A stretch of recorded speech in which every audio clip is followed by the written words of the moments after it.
शांति। आज 29 मई 2024 के बाबा के अनमोल मधुर महावाक्य सुनेंगे।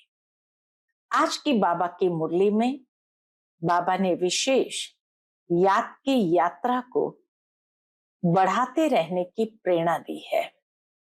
बाबा कहे, जितना तुम बच्चे बाप को प्यार से याद करेंगे तो बाबा को भी कशिश होगी और तुम बच्चे उस कशिश को अनुभव कर सकेंगे। साथ ही आज बाबा ने परिपक्व अवस्था कैसे अपनी बनानी है उसकी विधि बताई। तो बाबा कहे, परिपक्व अवस्था तब होगी जब तुम्हारी कर्मेंद्रियां शीतल हो जाएगी। कर्मेंद्रिय से कभी कोई उल्टा कर्म नहीं होगा। अवस्था बड़ी अचल अडोल बन जाएंगी और 21 जन्मों के लिए कर्मेंद्रिया वश हो जाएंगी, या दूसरे शब्द में जिसको कहे कर्मेंद्रिया जीत सहज बन जाएंगे। उसके लिए बाबा कहे, बीच बीच में अपनी अवस्था की जांच करते रहो, नोट करने से सावधान रहेंगे। योग बल से ही कर्मेंद्रिय को वश करना है। तब बाबा कहे, योग से ही तुम्हारी अवस्था परिपक्व बनती जाएगी। तो सुनते हैं आज के बाबा के अनमोल मधुर महावाक्य। ओम शांति। मीठे बच्चे, याद से याद मिलती है। जो बच्चे प्यार से बाप को याद करते हैं उनकी कशिश बाप को भी होती है। आज की मुरली से प्रश्न है, तुम्हारे परिपक्व अवस्था की निशानी क्या है? उस अवस्था को पाने का पुरुषार्थ सुनाओ। उत्तर, जब तुम बच्चों की परिपक्व अवस्था होगी तो सब कर्मेंद्रियां शीतल हो जाएंगी। कर्मेंद्रिय से कोई उल्टा कर्म नहीं होगा। अवस्था अचल अडोल बन जाएंगी। इस समय की अडोल अवस्था से 21 जन्म के लिए कर्मेंद्रियां वश हो जाएगी। इस अवस्था को पाने के लिए अपनी जांच रखो, नोट करने से सावधान रहेंगे। योग बल से ही कर्मेंद्रिय को वश करना है। योग ही तुम्हारी अवस्था को परिपक्व बनाएगा। ओम शांति। यह है याद की यात्रा। सभी बच्चे इस यात्रा पर रहते हैं, सिर्फ तुम यहां नजदीक में हो। जो जहां भी है बाप को याद करते हैं तो वो ऑटोमेटिकली नजदीक आ जाते हैं। जैसे चंद्रमा के आगे कोई सितारे बहुत नजदीक होते हैं, कोई बहुत चमकते हैं, कोई नजदीक कोई दूर भी होते हैं। देखने में आता है ये स्टार बहुत चमकता है, ये बहुत नजदीक है, ये तो चमकता ही नहीं है। आसमान में सितारों को देखो तो कोई तो बहुत चमकता है, कोई तो चमकता ही नहीं है। तुम्हारा भी गायन है। तुम हो ज्ञान और योग के सितारे। ज्ञान सूर्य मिला है बच्चों को। बाप बच्चों को ही याद करते हैं जो सर्विसेबल बच्चे हैं। बाप है सर्वशक्तिमान, उस बाप को ही याद करते हैं तो याद से याद मिलती है। जहां जहां ऐसे सर्विसेबल बच्चे हैं, बाबा कहे, जहां जहां ऐसे ऐसे सर्विसेबल बच्चे हैं तो ज्ञान सूर्य बाप भी उन्हों को याद करते हैं। बच्चे भी याद करते हैं। जो बच्चे याद नहीं करते उनको बाप भी याद नहीं करते। उनको बाप की याद भी नहीं पहुंचती है। याद से याद जरूर मिलती है। बच्चों को भी याद करना है। बच्चे पूछते हैं, बाबा आप हमको याद करते हैं? बाप कहते, क्यों नहीं। इस रीति बाप क्यों नहीं याद करते? जो जास्ती पवित्र है और बाप से बहुत प्यार है, तो कशिश भी ऐसे करते हैं। हर एक अपने से पूछे। बाबा कहे, जो जास्ती पवित्र है, बाप से बहुत प्यार है, तो कशिश भी ऐसे करते हैं। बाबा को भी कशिश होती है। हर एक अपने से पूछे कि हम कहां तक बाबा को याद करते हैं। एक की याद में रहने से फिर ये पुरानी दुनिया भूल जाती है। बाप को ही याद करते करते जाकर मिलते हैं। अब मिलने का समय आया हुआ है। ड्रामा का राज भी बाप ने समझाया है। बाप आते हैं, आकर बच्चों को अपना रूहानी बच्चा बनाते हैं। पतित से पावन कैसे बनो, सो सिखाते हैं। बाप तो एक ही है, उनको ही सब याद करते हैं, परंतु याद सबको नंबरवार अपने अपने पुरुषार्थ अनुसार मिलती है। याद तो सभी बाबा को करते हैं, परंतु बाबा कहे सब नंबरवार है। जितना बहुत याद करेंगे, वह जैसे कि सामने खड़े हैं। कर्मातीत अवस्था भी ऐसी होनी है। जितना याद करेंगे, कर्मेंद्रियां चंचल नहीं होगी। कर्मेंद्रियां चंचल बहुत होती है ना, इसको ही माया कहा जाता है। कर्मेंद्रिय से कुछ भी खराब कर्म न हो। यहाँ योग बल से कर्मेंद्रिय को वश करना है। वो लोग तो दवाइयों से वश करते हैं। दुनिया में तो लोग दवाइयों से वश करते हैं। यहाँ तो बाबा का योग बल से कर्मेंद्रिय को वश करना है।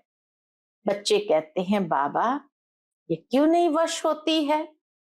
बाप कहते हैं, तुम जितना याद करेंगे उतना कर्मेंद्रियां वश हो जाएगी। इसको कहा जाता है कर्मातीत अवस्था। यह सिर्फ याद की यात्रा से ही होता है।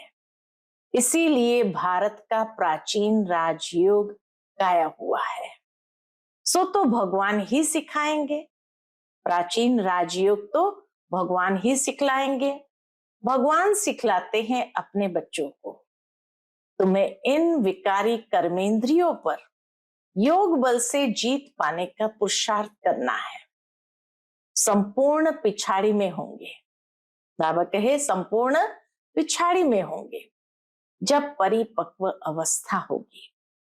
जैसे जैसे परिपक्वता आती जाती, अर्थात मैच्योरिटी बढ़ती जाती है, तो वैसे वैसे अवस्था संपूर्णता की ओर बढ़ती जाती है।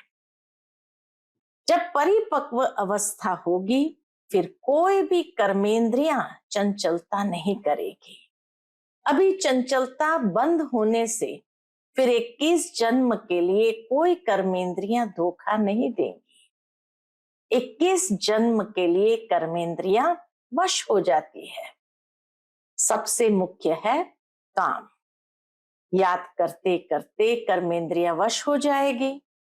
अभी कर्मेंद्रिय को वश करने से आधा कल्प के लिए इनाम मिलता है। वश नहीं कर सकते हैं तो फिर पाप रह जाता है। अगर कर्मेंद्रियां वश नहीं कर सकते हैं तो फिर पाप रह जाते हैं। तुम्हारे पाप योग बल से कटते जाएंगे। तुम पवित्र होते जाते हो।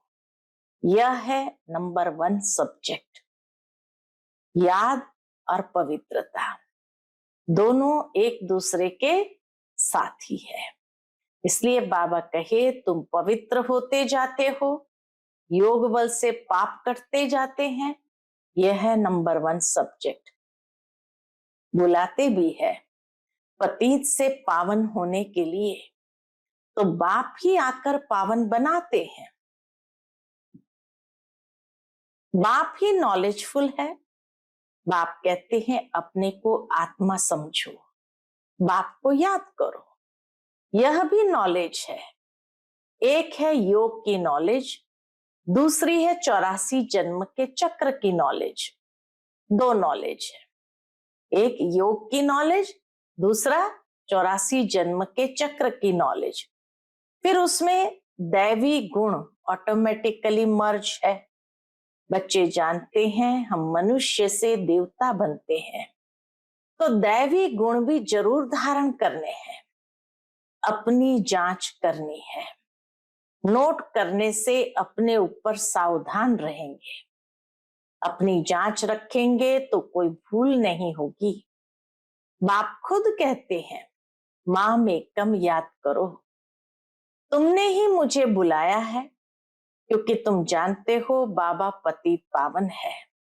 वह जब आते हैं तब ही यह डायरेक्शन देते हैं। अब इस डायरेक्शन पर अमल करना है आत्माओं को। तुम पाठ बजाते हो इस शरीर द्वारा, तो बाप को भी जरूर इस शरीर में आना पड़े। यह बहुत वंडरफुल बातें हैं। त्रिमूर्ति का चित्र कितना क्लियर है। ब्रह्मा तपस्या कर यह बनते हैं, फिर 84 जन्मों के बाद यह बनते हैं। यह भी बुद्धि में याद रहे कि हम ब्राह्मण सो देवता थे, फिर 84 का चक्र लगाया, अब फिर देवता बनने के लिए आए हैं। जब देवताओं की डिनास्टी पूरी हो जाती है तो भक्ति मार्ग में भी बहुत प्रेम से उनको याद करते हैं। अब वह बाप तुमको यह पद पाने के लिए युक्ति बताते हैं। वह बाप आकर के ऊंचते ऊंच पद पाने के लिए युक्ति बताते हैं। याद भी बहुत सहज है, सिर्फ सोने का बर्तन चाहिए। जितना पुरुषार्थ करेंगे उतनी पॉइंट्स इमर्ज होगी। ज्ञान भी अच्छा सुनाते रहेंगे। समझेंगे जैसे कि बाबा हमारे में प्रवेश कर मुरली चला रहे हैं। बाबा भी बहुत मदद करते हैं। बाबा भी बहुत मदद करते हैं। औरों का भी कल्याण करना है, वह भी ड्रामा में नूंद है। एक सेकंड न मिले दूसरे से, टाइम पास होता जाता है। इतने वर्ष, इतने मास कैसे पास होते हैं। शुरू से लेकर टाइम पास होता आया है। ये सेकंड फिर 5000 वर्ष बाद रिपीट करेंगे। कितना बाबा को पक्का है। 5000 साल का चक्र, बाबा कहे ये सेकंड फिर 5000 वर्ष बाद रिपीट करेंगे। यह भी अच्छी रीति समझना है और बाप को याद करना है, जिससे विकर्म विनाश हो। और कोई उपाय नहीं है। इतना समय जो कुछ करते आए हो वह सब थी भक्ति। कहते भी है भक्ति का फल भगवान देंगे। क्या फल देंगे, कब और कैसे देते हैं, ये कुछ भी पता नहीं है। बाप जब फल देने के लिए आवे तब लेने वाले और देने वाले इकट्ठे हो। जब बाबा फल देने के लिए आवे तब लेने वाले और देने वाले इकट्ठे हो। ड्रामा का पार्ट आगे चलता जाता है। सारे ड्रामा में अभी यह है अंतिम लाइफ, अंतिम जन्म है। हो सकता है कोई शरीर भी छोड़ दे और कोई पार्ट बजाना है तो जन्म भी ले सकते हैं। अभी 84 जन्म पूरे नहीं हुए हैं, उसका बाकी है, तो बाबा कहे उसको जन्म ले भी सकते हैं। इसका बहुत हिसाब किताब होगा तो जन्म भी ले सकते हैं। इसके बहुत पाप होंगे तो घड़ी घड़ी एक जन्म ले, फिर दूसरा तीसरा जन्म लेते छोड़ते रहेंगे। गर्भ में गया, दुख भोगा, फिर शरीर छोड़ दूसरा लिया। काशी कलवट में भी ये हालत होती है। पाप सिर पर बहुत है, योग बल तो है नहीं। काशी कलवट खाना यह है अपने शरीर का घात करना। आत्मा भी समझती है कि घात करते हैं। कहते भी है बाबा आप आएंगे तो हम आप पर बलिहार जाएंगे। बाकी भक्ति मार्ग में बलि चढ़ते हैं, वह भक्ति हो जाती है। दान पुण्य तीर्थ आदि जो कुछ भी करते हैं वह किससे लेन देन होती है। दान पुण्य तीर्थ आदि जो कुछ भी करते हैं वह किससे लेन देन होती है। पाप आत्माओं से लेन देन कहाँ होती है? पाप आत्माओं से ही लेन देन होती है। रावण राज्य है ना, बाप कहते हैं खबरदारी से लेन देन करना।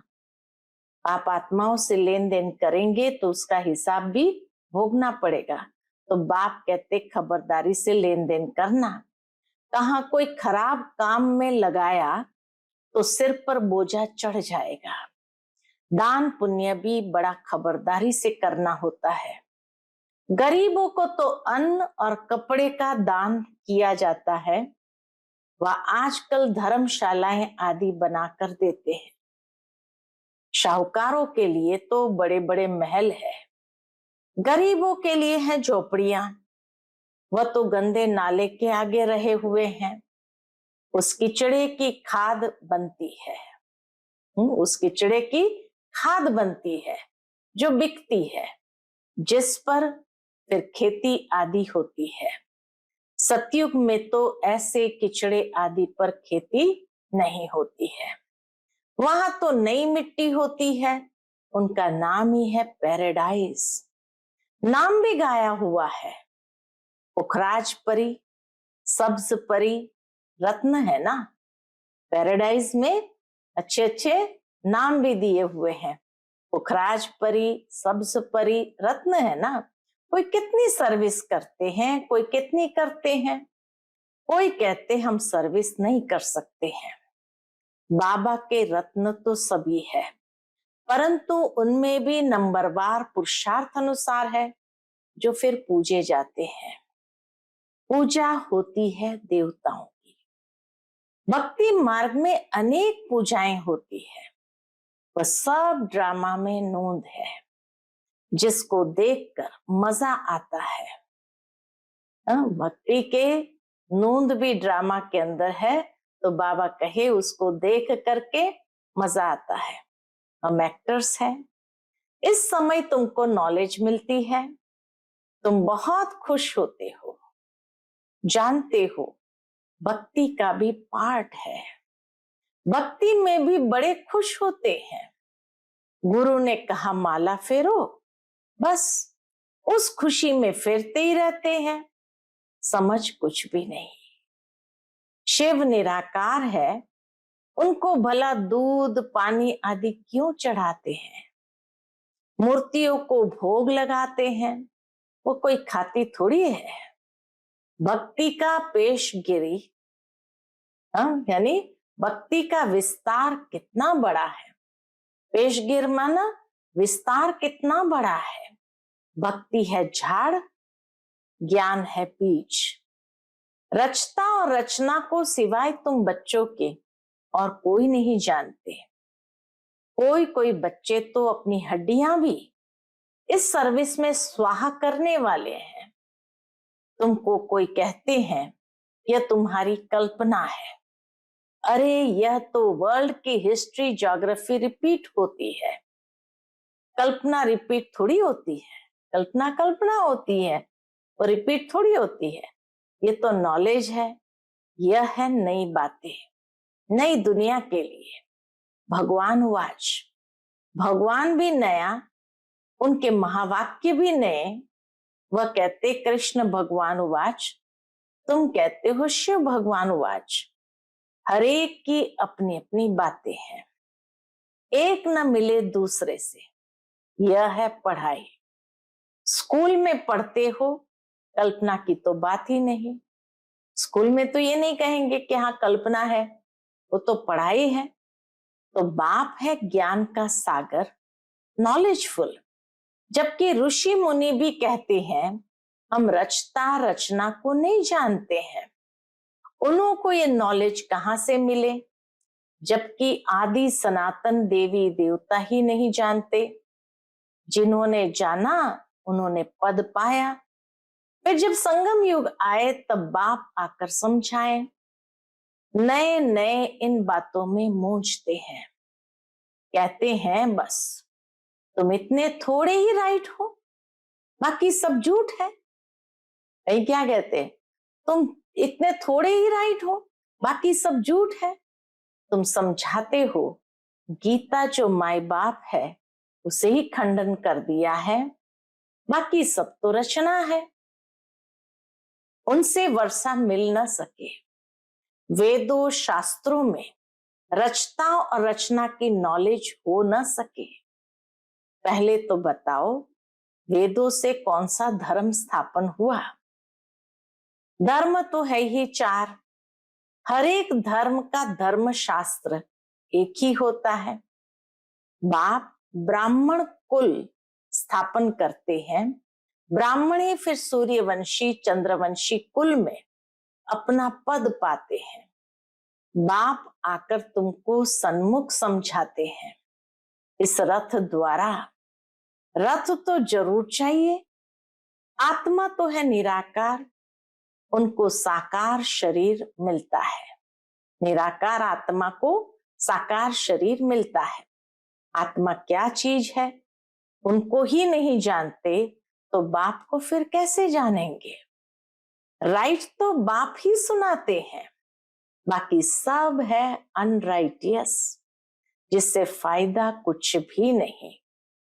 माला किसकी सिमरते हैं कुछ पता नहीं, बाप को ही नहीं जानते।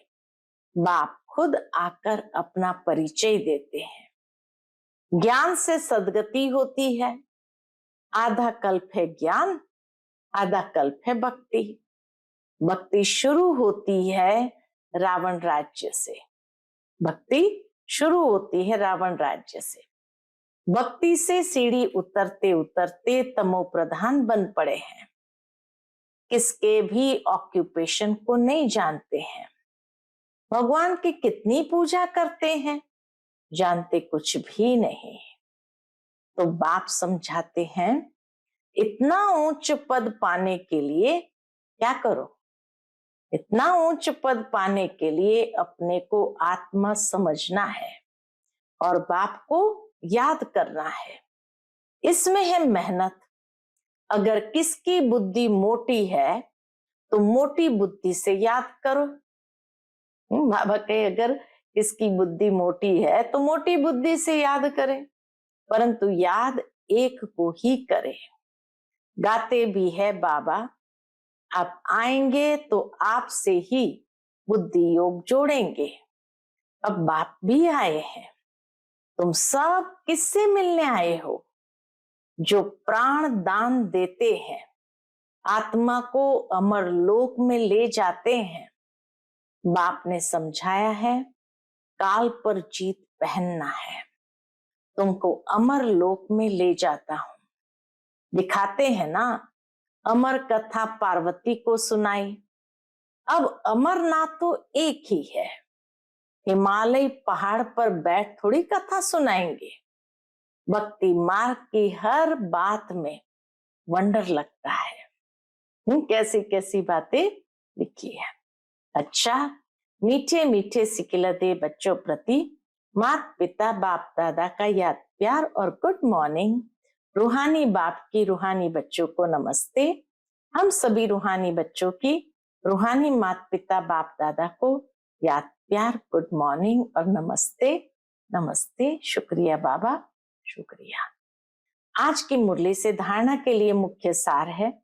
पहली पॉइंट, योग बल से कर्मेंद्रिय जीत बन संपूर्ण पवित्र बनना है। इस अवस्था को पाने के लिए अपनी जांच करते रहना है। दूसरी पॉइंट, सदा बुद्धि में याद रखना है कि हम ही ब्राह्मण सो देवता थे, अब फिर देवता बनने के लिए आए हैं। इसलिए बहुत खबरदारी से पाप और पुण्य को समझकर लेन देन करनी है।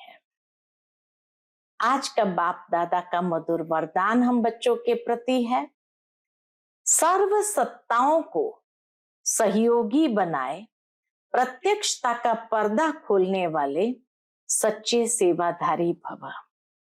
सर्व सत्ताओं को सहयोगी बनाए प्रत्यक्षता का पर्दा खोलने वाले सच्चे सेवाधारी भव। प्रत्यक्षता का पर्दा तब खुलेगा जब सब सत्ता वाले मिलकर कहेंगे कि श्रेष्ठ सत्ता, ईश्वरीय सत्ता, आध्यात्मिक सत्ता है, तो यही एक परमात्मा सत्ता है। सभी एक स्टेज पर इकट्ठे हो ऐसा स्नेह मिलन करे। इसके लिए सबको स्नेह के सूत्र में बांध समीप लाओ, सहयोगी बनाओ। यह स्नेह ही चुंबक बनेगा, यह स्नेह ही चुंबक बनेगा जो सब एक साथ संगठन रूप में बाप की स्टेज पर पहुंचेंगे। तो अब अंतिम प्रत्यक्षता के हीरो पार्ट में निमित्त बनने की सेवा करो, तब कहेंगे सच्चे सेवाधारी, तब कहेंगे सच्चे सेवाधारी। आज का स्लोगन है, सेवा द्वारा सर्व की दुआएं प्राप्त करना ये आगे बढ़ने की लिफ्ट है। सेवा द्वारा सर्व की दुआएं प्राप्त करना ये आगे बढ़ने की लिफ्ट है। बिना दुआओं के आगे कोई नहीं बढ़ सकता। तो सेवा करने से दुआओं के पात्र बनते हैं और वो दुआएं ही लिफ्ट का कार्य करके आगे बढ़ाती है। अच्छा, ओम शांति।